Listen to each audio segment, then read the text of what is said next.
Hi, time, distance, speed.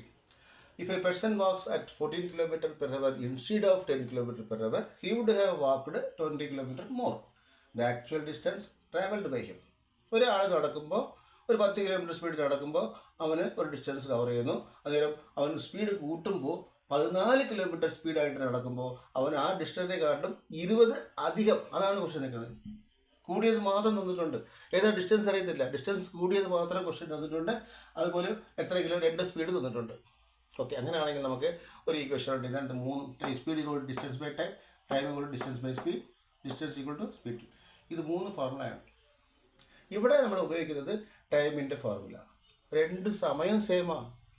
ഒരുത്തൻ 10 kilometre നടക്കുന്നു, പതുക്കെ നടക്കുന്നു 10 കിലോമീറ്റർ സ്പീഡിൽ, അന്നേരം ഒരു ദൂരം കവർ ചെയ്യും. ആ സമയം തന്നെ സെയിം ആയിരിക്കും. അവൻ 14 കിലോമീറ്റർ സ്പീഡ് കൂട്ടിയപ്പോൾ ഡിസ്റ്റൻസ് കുറച്ചുകൂടെ അവനെ കവർ ചെയ്യുന്നു. സമയം സെയിം ആണ്. ഈ ടൈം ഫോർമുല നമുക്ക് ഈക്വേഷൻ ചെയ്യാം. First distance by time. Distance x വെച്ചേക്കാം. ക്വസ്റ്റ്യനിൽ അതല്ലേ വെക്കുന്നത്, original distance x. X by 10. 10 എന്ന് പറഞ്ഞാൽ ആദ്യത്തെ കുറഞ്ഞ സ്പീഡ് സമം അത് ഇതിന് സെയിം ടൈം സ്പീഡ്. ടൈമിൻ്റെ ഫോർമുല ഡിസ്റ്റൻസ് കൂടുമ്പോൾ ഈ എക്സ് അല്ല ഇവിടെ എക്സ് പ്ലസ് 20 ആകും. ഈ 10 അല്ല ഇവിടെ 14 ആകും. 2 സമമാണ്.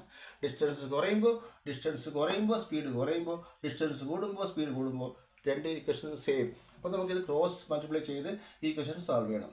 അന്നേരം 14x സമം 10 × x പ്ലസ് 20. 14x സമം 10x plus 10 × 20 200. 14x minus 10x സമം 200.